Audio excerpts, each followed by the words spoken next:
नमस्कार दोस्तों, मैं नीतीश और आप सभी का बीएससी के एक और नए वीडियो में हार्दिक अभिनंदन करता हूं। दोस्तों, आज के इस वीडियो में हम लोग बिहार बोर्ड इंटर परीक्षा 2027 के छात्रों के लिए दिगंत भाग 2 के पाठ 3 संपूर्ण क्रांति का सब्जेक्टिव क्वेश्चन आंसर करने वाले हैं।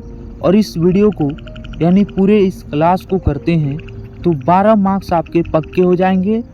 यह वीडियो सबसे ज़रूरी है आप सभी के एग्ज़ाम के लिए, क्योंकि यह लोकनायक द्वारा दिए गए भाषण की संपूर्ण सब्जेक्टिव वीडियो है, जो एक नहीं बल्कि 3 सब्जेक्ट के लिए ज़रूरी है। हिस्ट्री, पॉलिटिकल साइंस और अभी जो आप हिंदी पढ़ रहे हैं उसके लिए। अब आइए इस हिंदी के लिए यानी सब्जेक्टिव में कितने प्रकार से प्रश्नों को पूछा जाता है आपके एग्ज़ाम में। 3 प्रकार से। जी बिल्कुल। पहला लघुत्तरीय यानी शॉर्ट क्वेश्चन, जो 10 आपको एग्जाम में देखने को मिलेंगे, उसमें आपको 5 बनाना होता है।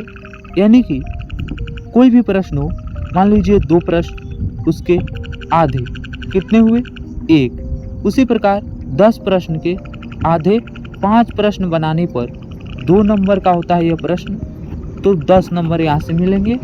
दूसरा टाइप है यानी प्रकार दीर्घोत्तरीय, और यह 6 पूछा जाता है और यह 5 नंबर का होता है। इसमें आपको 6 का आधा 3 बनाने पर 15 नंबर, ठीक है। और फिर आता है व्याख्या, जो ज़रूरी है और इसे हम लोग स्पेशल तरीके से समझेंगे, ठीक है। तो इसमें 4 प्रश्न पूछे जाते हैं और इसका आधा 2 प्रश्न बनाने पर 4 नंबर के हिसाब से 8 नंबर टोटल। और यहाँ पे आप सभी को किताब से सब्जेक्टिव में 10 + 15 + 8 यानी कुल 33 नंबर मिलते हैं। बाकी के 17 नंबर आपको निबंध से और पत्र लेखन से मिलते हैं। आइए हम लोग अब बिना किसी देरी के सब्जेक्टिव क्वेश्चन को देखते हैं। उससे पहले एक ऐसा ऑब्जेक्टिव जो आपके लिए ज़रूरी है याद करना, संपूर्ण क्रांति कौन सी विधा है, तो भाषण। अब आइए लघुत्तरीय प्रश्नों में से पहला प्रश्न देखते हैं। आप सब कृपया अंत तक बने रहिएगा, यही आपसे गुजारिश है। पहला प्रश्न, जयप्रकाश नारायण की पत्नी का क्या नाम था। यह प्रश्न साइंस और कॉमर्स में 2021 और 2024 आर्ट्स में पूछा गया है। तो इसका उत्तर सिंपल आपको लिखना है 2 लाइनों में, 2 नंबर के लिए। पहला, जयप्रकाश नारायण की जो पत्नी है उनका नाम प्रभावती देवी है। दूसरा पॉइंट, वे प्रसिद्ध गांधीवादी ब्रजकिशोर प्रसाद की पुत्री थी। तो इतना आपको लिख देना है, आपको 2 नंबर मिल जाएंगे। आगे हमारा है दोस्तों संपूर्ण क्रांति भाषण का दूसरा प्रश्न, जयप्रकाश नारायण कम्युनिस्ट पार्टी में क्यों शामिल नहीं हुए। नहीं वाले प्रश्नों पे थोड़ा ज़्यादा ध्यान देना है ताकि आप अच्छे से उत्तर को लिख सकें और आपको प्रॉपर नंबर मिले, यानी पूरा। 2022 आर्ट्स में पूछा गया प्रश्न है और 2021 साइंस प्लस कॉमर्स में। तो देखिए ध्यान से, जयप्रकाश नारायण ने लेनिन से सीखा था कि जो गुलाम देश है वहाँ जो कम्युनिस्ट सरकार है वह हरगिज नहीं चाहेगी कि वहाँ के आज़ादी के लड़ाई से अपने आप को अलग कर लेना चाहिए।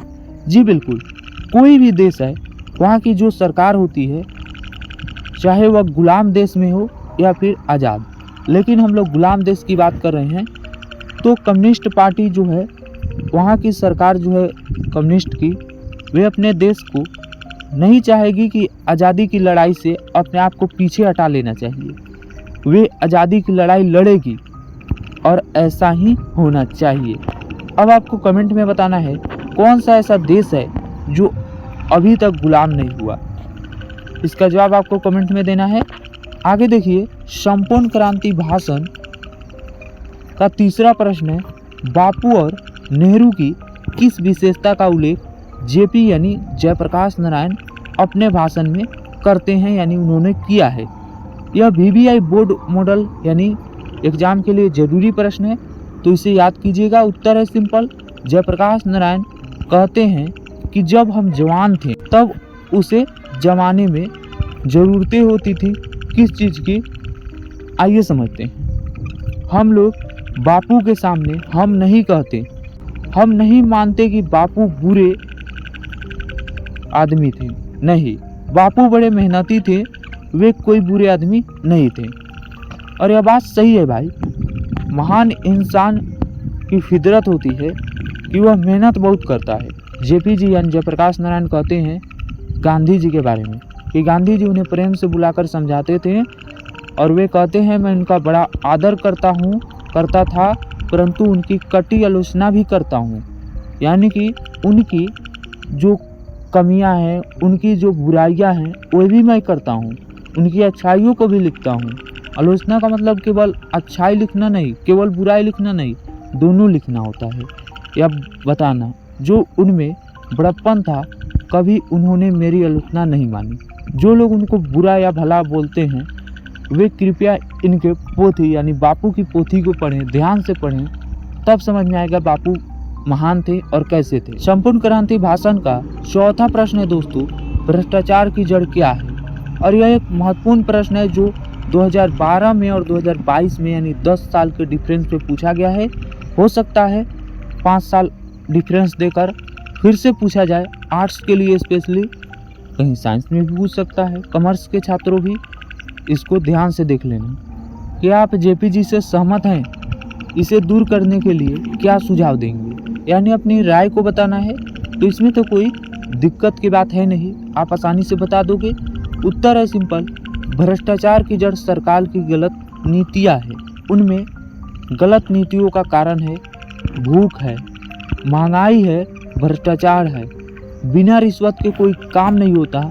और जो भी बातें इसमें लिखी गई है एकदम आज के समय में एकदम परफेक्ट बैठती है। बिना डरे इस वीडियो में आगे बढ़ें और अपने लाइफ में भी आगे बढ़िए। दोस्तों, अन्याय के नीचे जनता दब रही है, बात सही है। शिक्षण संस्थाएं भ्रष्ट हो गई है, अतः नौजवानों का जीवन खराब हो रहा है।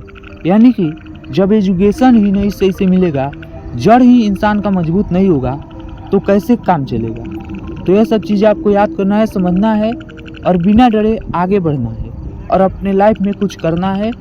और हाँ, इसका फ्री PDF यदि आप प्राप्त करना चाहते हैं तो आप टेलीग्राम चैनल से जुड़ करके व्हाट्सएप ग्रुप पर मैसेज करके इसके PDF को प्राप्त कर सकते हैं। 5 नंबर प्रश्न है, 2019 आर्ट्स के छात्रों के लिए पूछा गया था, दलविहीन लोकतंत्र और साम्यवाद में कैसा संबंध है। यह बहुत ही महत्वपूर्ण प्रश्न है और समझना जरूरी भी। दलविहीन लोकतंत्र सर्वोदय विचारधारा का मुख्य राजनीतिक सिद्धांत है। अर्थात कहने का मतलब है दलविहीन लोकतंत्र मार्क्सवादी और लेनिनवादी विचारधारा है। अतः हम कह सकते हैं कि हमारा विचार जैसे जैसे साम्यवाद की ओर बढ़ेगा वैसे वैसे हमारी संस्थान नष्ट और भ्रष्ट हो जाएगी। इसमें होता क्या है, साम्यवाद में होता है कि गरीब को मिटाने की बात होती है और एक समाजवाद होता है यानी कि सोशलिज्म। यदि आप इसे नहीं समझे हैं तो इस वीडियो में देखिएगा, मैं समझा दिया हूँ। छठा प्रश्न यहाँ पे देखिए जो VVI बोर्ड मॉडल है। प्रश्न संख्या 6 है, जयप्रकाश नारायण के अनुसार डेमोक्रेसी का शत्रु कौन है। उत्तर है सिंपल, जयप्रकाश नारायण के अनुसार डेमोक्रेसी का शत्रु जनता के विचारों का विरोध करने वाले हैं। यानी जो जनता पे लाठियाँ चलाते हैं, गोलियां बरसाते हैं, शांतिपूर्ण प्रदर्शन पर रोक लगाते हैं। यानी कोई ऐसा व्यक्ति जो किसी खास परेशानी से जूझ रहा है और हजारों छात्र जूझ रहे हों, हजारों किसान जूझ रहे हो, तो वे विरोध यदि करते हैं शांतिपूर्ण तरीके से और उन पे कोई गोली चलाता है, कोई बंदूक चलाता है, कोई लाठी चलाता है, तो यह गलत बात है। और यही चीज़ डेमोक्रेसी का शत्रु बताया गया है, यानी आज़ादी का। जनता की आवाज़ को दबाने के लिए प्रयास किया जाता है और यह सच है, जो जितना कमज़ोर है उसे उतना ही कमज़ोर बनाया जा रहा है। इसमें 7वां प्रश्न है दोस्तों, आंदोलन के नेतृत्व के संबंध में जयप्रकाश नारायण के क्या विचार थे। अथवा दूसरा तरीका जो पूछा जा सकता है, जयप्रकाश नारायण किस प्रकार का नेतृत्व चाहते थे, तो यह एक वाल टाइप का सवाल होगा। यह 2018 में साइंस और कॉमर्स के छात्रों के लिए पूछा गया था। हो सकता है इस वर्ष पूछा जाए, लंबा समय हो चुका है। उत्तर है सिंपल। आंदोलन के बारे में जयप्रकाश नारायण का कहना है कि मैं सबकी बात सुनूंगा, जिसे मैंने सारांश वाले वीडियो में पढ़ाया था उनके परिचय में, कि वे सबकी बात सुनने की बात कहते हैं छात्रों के लिए। यानी वे कहते हैं कि पास ज़्यादा समय होगा, छात्रों को जितना ज़्यादा सवाल होगा उतना ही मेरे पास अधिक समय होगा। नेतृत्व करने के लिए वे समय देंगे, मैं सोच समझकर फैसला लूँगा, तब कोई नेतृत्व का मतलब है, अन्यथा नहीं। यानी कि वे सोच समझकर कोई नीति बनाएंगे और ऐसा नीति बनाएंगे, ऐसा नियम बनाएंगे जो देश को वाकई में बदलने की क्षमता रखता हो। और यह भाषण एकदम वाल है, यानी आज के समय में एकदम मैच खाता हुआ नजर आता है। अतः जयप्रकाश नारायण के दो मित्र दिनकर जी और रामवृक्ष बेनीपुरी, जो उस समय तक जब यह भाषण दिया जा रहा था इनकी मृत्यु हो चुकी थी, वे अपने मित्रों के याद के प्रभाव से अपने जिम्मेदारी को समझ रहे थे, उसे एहसास कर रहे थे, यानी महसूस कर रहे थे। वे ये भी कह रहे थे कि रामवृक्ष बेनीपुरी यदि आज होते हमारे बीच में, तो उनकी कहानी, कविताएं देश को एक प्रेरणा देती, देश के युवाओं को नई राह दिखाती। और रामवृक्ष बेनीपुरी को कलम का जादूगर क्यों कहा जाता है, इसे भी कमेंट में बताइएगा।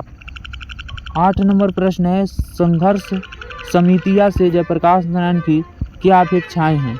यह 20 में और 22 यानी 2022 में पूछा गया है।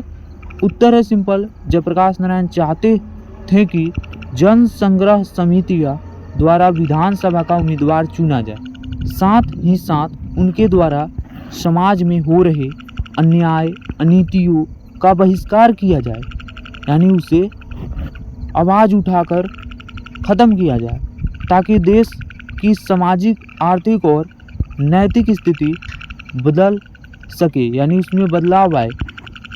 अतः संपूर्ण क्रांति के लिए बहुत ही जरूरी कार्य करेगी। कुल मिलाकर आपको यह चीज़ें समझ में आ चुका होगा।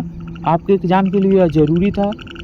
भूले नहीं, ज्वाइन नाउ, यानी अभी हमारे टेलीग्राम चैनल, व्हाट्सएप ग्रुप पर जुड़ करके मैसेज करें, फ्री PDF को प्राप्त करें। वीडियो पसंद आया हो लाइक करें, शेयर करें। मिलते हैं किसी अन्य वीडियो में, तब तक के लिए जय हिंद, जय भारत, वंदे मातरम।